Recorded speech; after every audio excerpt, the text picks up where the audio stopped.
People, and welcome back to my channel once again. My name is Dami, in case you're new here, and I apologize. First of all, I was supposed to do a video last week, but for some reason life was lifing. I am sorry, and I really do apologize. But in case you're new here, my name is Dami, and I'm a faith-based content creator in the United Kingdom. When we talk about anything faith-based, or the conversation you can think of that is faith-based. And for the first time ever on my channel, I'm going to be doing a movie review, and we're all going to talk about it. We're going to chat about it. I'm going to talk about the lessons I learned and everything good and not so good in the movie. But let's dive right into it.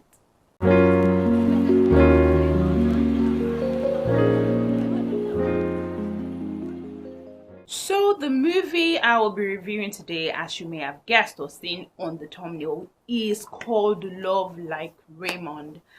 Now, this movie is from the stable of the Winlos. If you don't know the Winlos, I'll probably put a picture, I'm not sure, somewhere on the screen so you know them. They have a YouTube channel, and they're just their ministry is basically, I won't say drama, because now it's really evolved past drama and movies and all of that. And if you've probably watched Prophet Suddenly, then you should know who the Winlows are, because it's also from their stable. But today's movie is called A Love Like Raymond, and the storyline basically is about a lady who likes, she doesn't even like two men. There are two men in her life, and she likes the one who supposedly was the Christian fine guy sort of kind of thing. Anyway, she's in love with this guy, and she has no idea who she is. She just loves his outward appearance, forgetting how he actually is on the inside. And one thing led to another, but I don't want to give any any spoiler alert out there, but you need to go watch the movie. For me, I think it was a really nice story, and in a way the outcome was quite unpredictable. I'll say that. I don't know about you, or if you've watched it, let me know in the comments. But I think it was really nice. But let's talk about, for me, the pros. And I'm not talking about pros in terms of maybe how the production was done, not that, but things or lessons we can learn. And don't think, oh, maybe because you are married you cannot learn something from this, or you are a guy, oh, it's a ladies movie, I can't learn. No, everybody can actually learn. For me, I really learned something, but most especially I think it's really for single people. You will learn a lot from this movie. So if I'm looking down, or if you see me looking down, I'm just literally looking at my notes. So the one I had here, or the first pro that I had here, was that she had someone to talk to in terms of guidance. I mean, that's one thing that is really lacking today in terms of the single community. Nobody wants to be accountable. Well, this is not generalizing, but I'll say some people don't want to be accountable. You like someone in church, or someone likes you in church, you don't tell anybody. You keep saying, oh, let's keep it a secret, let's everybody know here. But why wouldn't the pastor, I mean, at the end of the day, it's the pastor that's probably still going to join you together anyways. So I like the fact that she had a pastor to talk to. Whether she took his advice is a completely different ball game, but she had someone at least to look up to, someone with experience, someone who knew what he was saying, someone who was genuine and a real Christian. So it's not just, oh, any leader. This person was really a genuine pastor, and he really cared for the flock, as the Bible says, like the flock will care, or the shepherd will care for the flock of sheep. So she had someone to talk to in the movie, in all of the considerations she was trying to make. Oh, I like this one, I like this one, I mean, what do you think, what should I look out for? So first of all, I like the fact that was there, and that is very important today. If you are looking to be in a relationship, or you're already in a relationship, I think that is something that you need to have in your life as a woman and as a man. Like, let there be someone in your life, just even generally, even apart from being in a relationship, maybe in just friendship or anything, just have someone that when you hear, oh, I'm going to report to this person, immediately you just receive your sense back, or you start to beg and say, oh, I'm sorry. For some, it could be their parents, for some, it could be their pastor, for someone, I mean, it could be whoever that it is. So don't be too big or too proud to say, oh, I know it all, this is my relationship, it's none of your business. It's true, it's none of their business, but at the end of the day, it's you that will live with this person. So have someone you are accountable to and that you can always run to and talk to, and you know that this person has wisdom, they have sense. Really, that's what you want to, or godly wisdom, because there are different kinds of wisdom. Godly wisdom. Number two pro I want to talk about is that she wasn't under pressure to get married even at 31. So the lady, I'm not sure how old she was, but a 31-year-old in our in our year and age right now is under, was even 31, maybe even from 24, 25.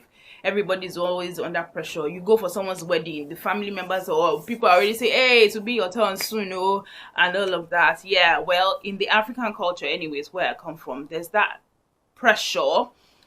Some silently, some just really obvious or blatantly obvious, but that pressure is there by 24, 25. Like once you finish school, that's the next thing everybody was asking you to do. So I like the fact that she was over 31 and she didn't even have any pressure from anybody, from her family, from her friends. In fact, there was something they used to say in the movie. She had this friend also in that movie, and when they get on calls and something, they will say something like, purpose over pressure, grace not haste. Until God says go, we are staying in the flow. We are waiting warriors. I mean, that's how they, they sort of start to greet themselves when they call or when they see each other and all of that. There was absolutely no pressure, and I really think I like that. It's a message that is really not pushed out, or is a narrative that is really not pushed out there. We need to stop putting people under pressure. Everybody's timing is different. I mean, this is the way, and maybe this is just from my head, I don't know, because the Bible says that a day is like 1,000 years, right? And 1,000 years is like a day. Like nobody, I don't know anybody in this generation, maybe then, at least we know Methuselah lived up to 900 and something years, but in the generation we are in, I don't know anybody who has reached 500, right? Not even to talk of 1,000. So that 500 years that we are calling, oh my goodness, that's a lot. It's half a day, literally, in God's eye. Because if a whole day is 1,000 years, I mean, this is not following any rule, or this, I'm not saying this is how it has to be, but I feel for me that's the way I understood it, right? So if you say, oh God, I'm 40, I'm 45, I'm 30 something, I don't have somebody, God is just looking like, is the time never even reached? Like, you've not even gone up to half of the time. You've not even gone to 1/3 or 1/8 of the time. 40 years in a whole 1,000 days is minute, right? Like, it is nothing to God. So I like the fact that there was no pressure. So in case you're listening now and you're wondering, oh God, when? Oh God, who? Oh God, why me? Why them? What? Calm down, be calming down. God's timing is different. As far as you know, maybe nothing is, and even if for some reason you think it's your fault, you have let time slide, there were people coming at a point in your life, but you just never got married. I mean, God is a restorer of times and seasons. It can't be like, oh, God will not be like, oh, you've lost all that time, there's nothing I can do about it again, you've passed the time. Nah. God is not evil, he's not wicked, he gives good gifts to his children. So I think that's another pro for me in the movie. I like the whole slogan that they had. I really had to write it down. Purpose over pressure, grace not haste. Until God says go, we're staying in the flow, and we are waiting warriors. I mean, I think that was a wonderful way of waiting. And I like the fact that because she wasn't the only one, she had a friend, she had someone to be a buddy for her, literally, in that time. And maybe this is just another aside, or let me digress a bit, in terms of people who are married and then you begin to look down on your friends that are single. I don't think that is right in any way. It shouldn't change the relationship between you people, except maybe something different has happened. There was a different, or this person, or this so-called single person has literally changed from you and all of that. That is completely different. But as married people, don't see them as they have a disease, or oh, you cannot come to this, you cannot come to that. And even as much as possible, stop trying to say things like, oh, any small thing, my kids, my husband, my kids, my husband. I mean, you just have to learn to be sensitive or be culturally, or be just really be sensitive to those kind of conversations if you're married. But she had someone who could help her. Like, they were holding their hands together. They called themselves waiting warriors, so they were waiting together, which is a very, very, very good thing about the movie. So those are the two things, really, or three things I'll say, that I really liked about the movie. She had someone to talk to, which was a pastor at this point. She wasn't under pressure to get married, even though she was 31, and then she had a friend. I mean, friendship is so rare these days. You even have friendships which last, or you hardly have friendships these days that last really long. So if you have someone in your corner that is there with you through thick and thin, whatever it is that you're going through, please hold on well. Hold the person tight. Let's dive right in, actually, into the cons. I thought I had another pro, but the cons for me, I would say, is I think for me this one was a red flag, or is one of the things, if you're single, you should look out for, and that would be careful when people begin to throw names. And this is just even basic, like on a general level. Like, you probably just meet someone for the first time, because there was a part in the movie where she just met this guy Raymond, and then he says, "Oh, I know Pastor Jerry Eze. I know this thing. Oh, I'm the one that hosted their conference the last time." He was just throwing names. Oh, somebody, he called one popular person's name. Oh, that one. Oh, I was the one that I was part of the protocol or something. I mean, he was just throwing names around.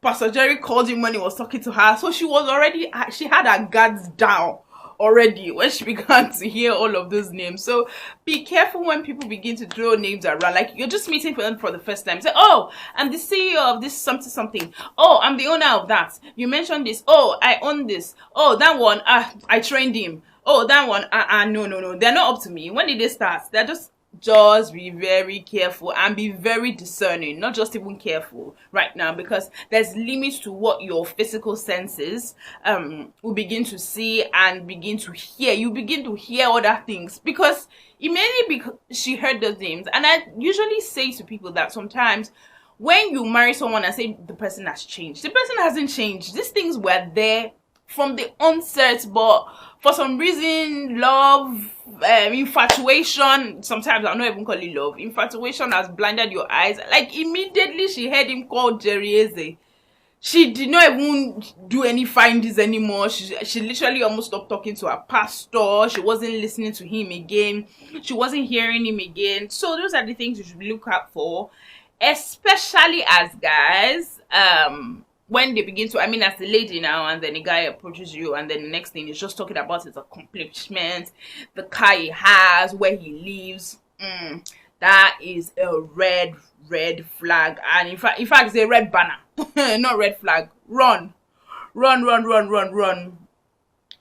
And another con I would say is that the other guy. So the movie, as I said earlier, was, she had these two guys in her life, and she wasn't sure of who to go for. Or, well, let's say she already knew she wanted to go for the other guy that was flashy, that was throwing names around. And then the other one was, his name was Brother Femi in the movie. And oh my goodness. And I think this one is a major call out to the Christian brothers.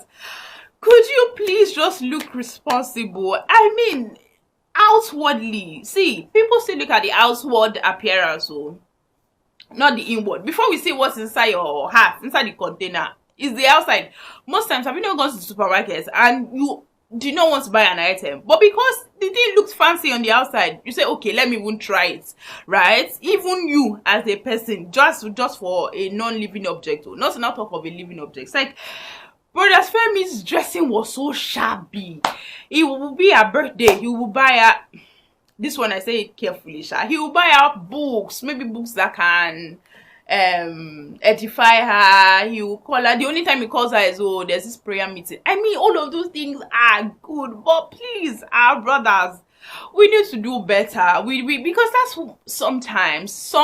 Now, I'm not blaming you guys, but sometimes that's what make the ladies go out to the unbelievers in quotes, because those ones look nice. Their packaging is good. Let me just put it like that. They have the packaging, even though the inside might be bad though. But again, that's why I said that discernment needs to come in. Their packaging is good. So to all the brother, again, sadly, you just have to be a Femi. Again, that they used. I'm sorry, if your name is Femi, it wasn't deliberate, I'm sure, but no, even me, I was like, come on. But Femi would wear the same shirt, the same shorts, without washing, he didn't look presentable at all. So she didn't even give him eye. I remember one part in there, I'll probably put that up, in the movie where he bought her books or something on her birthday, how to ascend, how to something. It's someone's birthday. Just ask the person, oh, let's just go to a nice restaurant. I genuinely feel like brothers in the church literally need to be taught these things, because they are not being taught. That's what I think. Please, if you're a brother, let me know. I don't know. But brothers generally are not being taught to how to talk to a woman, how to woo a lady, how to be on the front burner.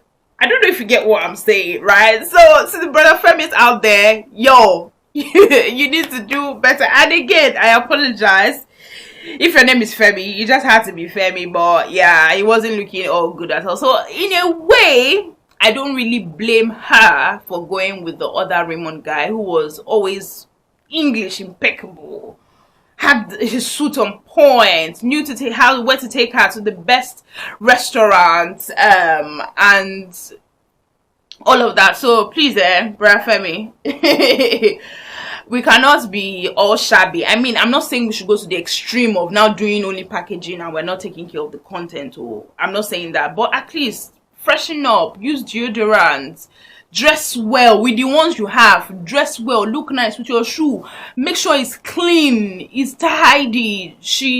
If this lady has a birthday, call her. Don't say, oh, I forgot, I was in a something meeting. I mean, you don't even care about her before you get married. Doesn't not talk about when you get married. What's going to happen? So please, I'm a sucker for, you can still be a Christian and look presentable, look nice. For ladies, make your hair look good. You don't have to do your nails. For me, I don't like nails, but just look good with what you wear or what you have at that point. So I really think that those were the pros and cons, but generally it was a good movie. I would advise every single person to watch the movie. And also this idea, especially for me, women, where we want Joshua Selman's spirit, but we want, I don't know, Chris Brown's body. It ain't gonna happen, because they are two different people. And I'm not using Chris Brown to sort of like dismiss the whole thing or dismiss him. No, I'm not. I'm just saying that it cannot work. You can't say you want Chris Brown's body and then you want Joshua Selman's prophecy or prayer. You want him to pray, to be on fire, but you want 6 packs, you want this, you still want that. Well, am I saying those things are not good? They are good, but you can't major on all the outward things. That can't be your criteria for choosing someone at the end of the day. And I hope I've been able to convince you to watch the movie if you haven't. But you could go to the Winlos page. I'll probably link their page in the description, so go there and watch the movie and let me know what you think about the movie. Let me know, is it worth your time? Was it something that you really enjoyed? But for me, I like it. It was really straightforward and it was packed with a lot of lessons. So go guys to the Winlos channel and go and watch that movie and let me know. And please come back here to let me know what you think. Please remember to subscribe to my channel. I'll be bringing you faith-based conversations again, and let me know if movie reviews is something you want me to talk about, or I could just drag someone else on here to talk about it. And you can go back also to watch previous episodes that I've done where I interviewed some of the closest or some of my friends, where we talked about how they got converted from who they were to coming into the Christian faith. I'll see you guys on the next one. Thank you for listening. Don't be a brother for me. Bye.